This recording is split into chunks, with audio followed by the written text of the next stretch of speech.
साल 2024 में 9 to 5 की जॉब करके डेली ऑफिस जाकर वीकेंड्स पे ईमेल चेक करके और अपने पैशन को एक तरफ करके क्या हासिल किया? 20-25 लाख तो कमा ही लिए होंगे, राइट? चलो इतना नहीं तो आपने जितना भी कमाया आज उसमें से कितना बचा है, कितनी सेविंग्स है, कहाँ है वो सारा पैसा? दरअसल बात यह है कि हम मिडिल क्लास लोग पूरा जीवन एक ही पैटर्न में फंसकर निकाल देते हैं। लाइफ के पहले 18 से 21 साल तक पढ़ाई करते हैं, माँ बाप हमारे स्कूल और कॉलेज की फीस भरते हैं और कहते हैं बेटा इसके बाद लाइफ सेट है। फिर लाइफ सेट करने के चक्कर में एक 22 साल का लड़का निकल पड़ता है जॉब करने और एक के बाद एक चीजें खरीद कर खुशियां ढूंढता है। फिर एक दिन उसे बोला जाता है शादी कर लो, लाइफ सेट है। अब वो बेचारा ग्रैंड वेडिंग के लिए पैसा जोड़ना शुरू कर देता है और आजकल तो शादियों का ऐसा क्रेज चल रहा है कि अपनी वेडिंग के लिए भी लोग 10-20 लाख का लोन आराम से उठा लेते हैं ताकि ग्रैंड वेडिंग प्लान कर सके। अब शादी के बाद जिम्मेदारियां बढ़ती हैं, जरूरतें बढ़ती हैं और बड़ी फैमिली के लिए जरूरत पड़ती है एक बड़ी गाड़ी की। फिर उस मिडिल क्लास इंसान को लगता है कि यार बस एक बड़ी गाड़ी ले लूं तो फिर लाइफ सेट है। और बेचारा जब तक गाड़ी की ईएमआई खत्म करता है तब तक उसके बच्चे हो चुके होते हैं। अब बड़े घर की रिक्वायरमेंट आ जाती है। 30 साल होने के बाद जहाँ एक नॉर्मल शरीर वैसे ही थकने लगता है, वहीं ये मिडिल क्लास इंसान होम लोन लेकर अपनी लाइफ के 20-25 साल और मेहनत करने के लिए मजबूर हो जाता है और लाइफ सेट वाली लाइफ पूरी जिंदगी भर घिसने पर भी नहीं मिलती। वो कहते हैं ना कि एक मिडिल क्लास इंसान की ख्वाहिशें खत्म होते होते एक मिडिल क्लास इंसान खुद खत्म हो जाता है और फिर वो अपनी आने वाली जनरेशन से एक्सपेक्ट करता है और उसे भी सेम साइकिल में लगा देता है। आप खुद ही सोच के देखो, अगर एक महीने आपकी सैलरी ना मिले तो ईएमआई का पहाड़ और खर्चे कैसे आपके सर पर तांडव करेंगे। हम अपनी ख्वाहिशें पूरी करने के चक्कर में अपनी फाइनेंस को इतनी बुरी तरह उलझा देते हैं कि जिंदगी भर उसमें बंद कर रह जाते हैं। अगर आपको यकीन नहीं आता, अपने से ये 3 सवाल पूछ कर देखो। पहला,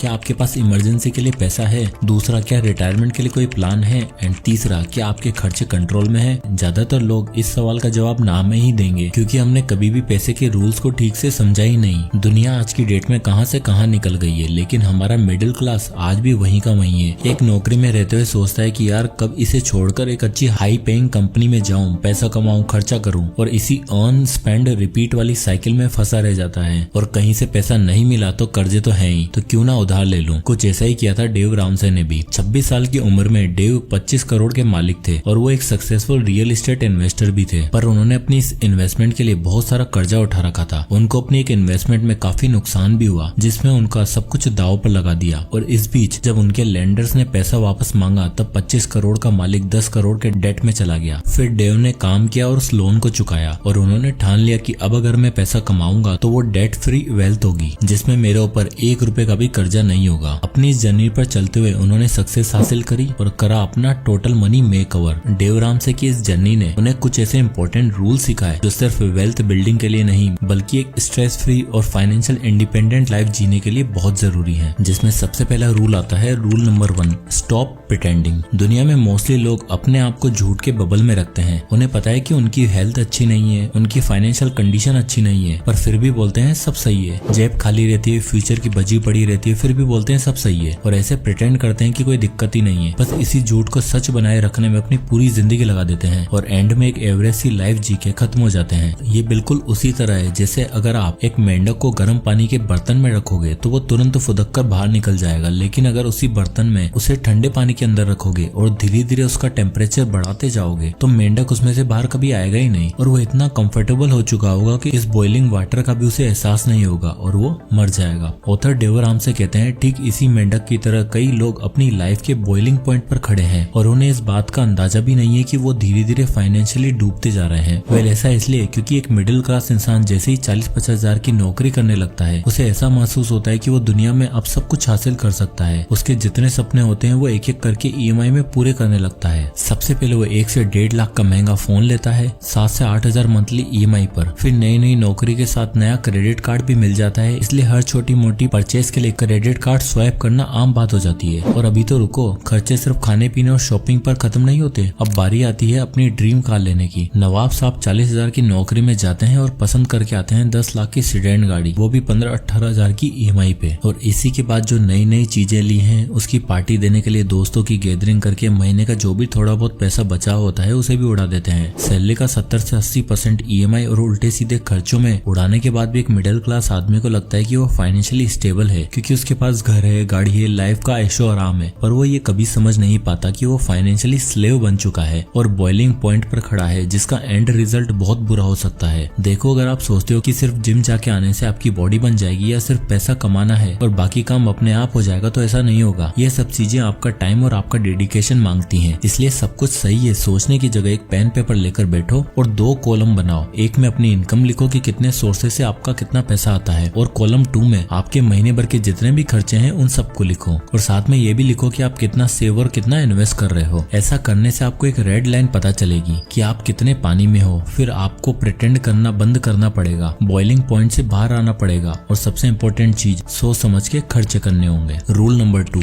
save for your rainy days. सोचो आप महीने का 30 से 35 हजार कमा रहे हो, सैलरी आते ही सारा पैसा EMI, रेंट, बिजली और घर खर्च में चला जाता है, और जो पैसा बचता है उसे स्विगी, जोमेटो, मूवीज या शॉपिंग में उड़ा देते हो, और सब कुछ नॉर्मल चल रहा होता है, लेकिन सिर्फ तब तक जब तक कोई अनएक्सपेक्टेड इमरजेंसी ना आ जाए। मर्फीज लॉ कहता है if anything can go wrong it will go wrong, यानी अगर कुछ गलत हो सकता है तो वो होगा, और इसी गलत के लिए आपके पास जरूरी फंड होने चाहिए, which is an emergency fund. Emergency fund का मतलब एक ऐसा अमाउंट है जो आपको प्रेशर सिचुएशन से बाहर निकाल पाए बिना आपका बैंक बैलेंस खत्म किए। देखो यार, लाइफ में मुसीबत कभी बताकर नहीं आती। Pressure situation like income loss, job loss, कोई बीमारी या कोई डिसेबिलिटी जैसी सिचुएशन अक्सर आपका फाइनेंशियल प्लान और फ्यूचर की कमर तोड़ कर रख देती है। और तो आपको जानकर हैरानी होगी कि 76% इंडियन के पास आज की डेट में इमरजेंसी फंड नहीं है। 57% लोग अपनी इमरजेंसी के लिए पर्सनल और अनसिक्योर्ड लोन का सहारा लेते हैं। अर्बन एरिया में रहने वाले 60% मिडिल क्लास लोग एक मेजर फाइनेंशियल इमरजेंसी हैंडल नहीं कर सकते बिना किसी सहारे के। अब ऐसा इसलिए क्योंकि हमारा मिडिल क्लास को लगता है कि यार मैं ये सब फंड क्यों बनाऊं, मेरे साथ थोड़ी ये सब कुछ होने वाला है, जब होगा तब की तब देखी जाएगी, और जब होता है तब देखी नहीं जाती। कुछ ऐसा ही हुआ 30 साल के आनंद के साथ। बेंगलोर के IT कंपनी में जॉब करने वाला आनंद ठीक ठाक अर्न कर रहा था, पर उसके पास इमरजेंसी सिचुएशन के लिए कोई फंड भी नहीं था। उसके बैंक में कुछ 4-5 लाख रुपए पड़े थे। अब हुआ यूं कि एक दिन ऑफिस जाते समय उसका एक्सीडेंट हो गया और उसकी बाइक इंश्योर्ड भी नहीं थी, और न ही आनंद के पास खुद का पर्सनल इंश्योरेंस था। अब हुआ क्या कि खुद की बाइक और हड्डियों के पैसे तो देने ही पड़े, साथ ही जिस गाड़ी वाले को टक्कर मारी उसका भी कंपनसेशन देना पड़ा, और सारा पैसा खत्म। और ये सब कुछ हो ही रहा था कि उसकी ले ऑफ का ईमेल भी आ जाता है, यानी कंगाली में आटा गीला। इसलिए ऑथर डेव राम से इमरजेंसी फंड के बारे में कहते हैं कि आपके पास एटलीस्ट 6 महीने का एक्सपेंसेस तक का पैसा होना चाहिए। एग्जाम्पल के लिए एक डबल इनकम फैमिली का खर्चा 50,000 रुपए है, तो आपके पास एटलीस्ट 3 लाख रुपए होने चाहिए, ताकि आप बिना किसी स्ट्रेस में आए अपने खर्चे आराम से चला पाओ। और जैसे पिछले कुछ समय में कोविड की मार रही है, तो आप 11 से 12 महीने तक का इमरजेंसी फंड भी बना सकते हो। इसके लिए आपको सबसे पहले अपना टारगेट सेट करना है, फिर उसमें थोड़ा थोड़ा करके लाइक 1,000, 2,000, 5,000 रुपए करके सेव करते जाना है, और इसको आपको अपना मंथली बजट का पार्ट बनाना है। फिर इन पैसों को ऑटोमेट करो, जिसके लिए आप सेपरेट अकाउंट भी खुलवा सकते हो या हाईली लिक्विड फंड में इन्वेस्ट कर सकते हो। और ध्यान रहे, इसको आप इन्वेस्ट पर्पस से ना देखें और इक्विटी या स्टॉक्स में इन्वेस्ट ना करें, क्योंकि इमरजेंसी के टाइम पर आपको इमीडिएट पैसों की जरूरत पड़ सकती है। इसलिए इमरजेंसी फंड का एक्सेस इजी होना चाहिए, तो आप इन्हें सेविंग्स अकाउंट में, इवन आप इनकी FD भी बनवा सकते हो, ताकि आप जल्दी से जल्दी उन पैसों को निकाल सको, जिससे आप बाकी खर्चों पे सही से ध्यान दे सकते हो। Rule number 3, live life debt free. देखो, अब मैं आपको कह तो दे रहा हूँ कि आपको लोन नहीं लेना, फाइनेंस को मैनेज करके चलना है, पर आज की डेट में सिनेरियो ऐसा है कि कोई भी इंसान बिना लोन लिए रह ही नहीं सकता। फिर चाहे वो होम लोन हो, कार लोन, क्रेडिट कार्ड हो या पर्सनल लोन, किसी न किसी की चपेट में तो जरूर आ ही जाते हो। और लोन्स की सबसे बड़ी प्रॉब्लम ये है कि अगर आप एक बार इसके चक्कर में फंस गए तो इससे निकलना लगभग नामुमकिन हो जाता है। हर महीने EMI का स्ट्रेस, हाई इंटरेस्ट रेट और बढ़ती फाइनेंशियल टेंशन आपकी लाइफ का एक परमानेंट पार्ट बन जाता है। और अगर आपको लगता है कि ये दिक्कत सिर्फ आपके साथ है, तो जरा ये आंकड़ा देखो, इंडिया में हर 1 लाख में से 52,000 लोग किसी न किसी लोन ट्रैप के शिकार में हैं। 2024 में इंडिया के total household debt 617 lakh crore तक पहुंच चुके हैं, और साल 2023 की एक क्रेडिट रिपोर्ट के मुताबिक इंडिया में टोटल 2.5 लाख करोड़ का आउटस्टैंडिंग क्रेडिट कार्ड डेट है, जिसमें एवरेज इंटरेस्ट 36% से लेकर 52% तक सालाना पहुंच जाता है। अब ये लोन का डेटाबेस तो बढ़ता जा रहा है, पर लेकिन रीपेमेंट वहीं का वहीं है। इसलिए डेव राम से सजेस्ट करते हैं डेट स्नोबॉल मेथड। जिस तरह एक छोटा सा स्नोबॉल ऊपर से जब आप नीचे छोड़ते हो, तब नीचे पहुंचते पहुंचते वो बड़ा होने लगता है। ठीक उसी तरह आपको भी स्टेप बाय स्टेप छोटे से बड़े क्रम में अपना डेट पे ऑफ करना है। यानी ये मेथड उन लोगों के लिए हाईली सक्सेसफुल है जो चाहते हैं कि टाइम टू टाइम अपनी पेमेंट क्लियर कर दें और अपने आप को स्ट्रेस फ्री रख सके। इसके लिए आपको जो स्टेप फॉलो करने हैं वो है, सबसे पहले आपको अपने लोन को छोटे से बड़े ऑर्डर में अरेंज करो और टारगेट करो सबसे छोटे लोन को पे ऑफ करने का। इसके बाद टारगेट लोन को एग्रेसिवली पे करो और हर महीने जितना एक्स्ट्रा पैसा बचता है वो इस छोटे लोन को पे ऑफ करने में लगा दो। एक लोन क्लियर होते अगले लोन पर शिफ्ट करो और उसे भी अच्छे से पे करने पर ध्यान दो, और इस साइकिल को तब तक कंटिन्यू रखो जब तक आपके सारे लोन पे ऑफ ना हो जाए। यानी मान के चलो, अगर आपके ऊपर 30,000 का क्रेडिट कार्ड का डेट है, 1.5 लाख रुपए का पर्सनल लोन है और 5 लाख की कार लोन है, तो सबसे पहले बाकी सभी लोन का मिनिमम पेमेंट करते रहो और सबसे पहले 30,000 वाला डेट को क्लियर करो। ईएमआई के साथ एक्स्ट्रा ऐड करके उसे खत्म कर दो। इससे होगा ये कि हर महीने आपके ऊपर एक साथ 3 लोन का बर्डन नहीं रहेगा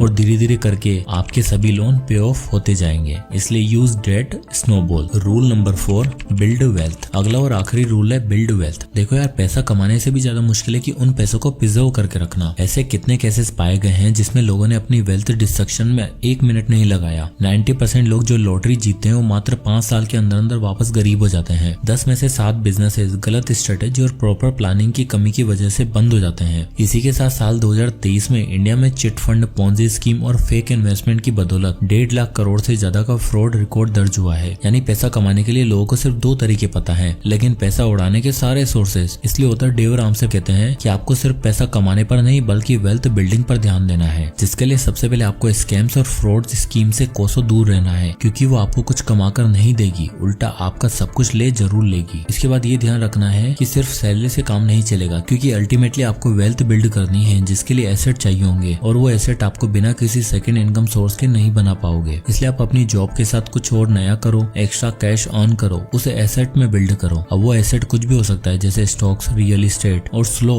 बट स्टडी वेल्थ बिल्डिंग का बेस्ट सोर्स है इंडेक्स फंड, जिसमें आप मात्र 5 से 10,000 का मिनिमम अमाउंट भी इन्वेस्ट करके अपने लिए लाखों की वेल्थ बना सकते हो। एग्जाम्पल के लिए आप देख ही सकते हो, अगर आप अपनी एक्स्ट्रा इनकम में से 10,000 पर मंथ सेव करके इंडेक्स फंड में SIP के जरिए इन्वेस्ट करते हो तो अगले 20 साल बाद आपके पास लगभग 1 करोड़ की वेल्थ हो चुकी होगी। यानी ऑल इन ऑल अगर देखा जाए तो पैसे कमाने के इन 4 रूल को जिंदगी भर के लिए फॉलो कर लिया, आप लाइफ की किसी भी सिचुएशन और कैसे भी सिचुएशन में रहो, वहां से निकलने में आपको मात्र 1 साल लगेंगे और जो आपने सपने देखे हैं वो सब पूरे हो जाएंगे, वो भी with the guarantee of financial freedom. जय हिंद।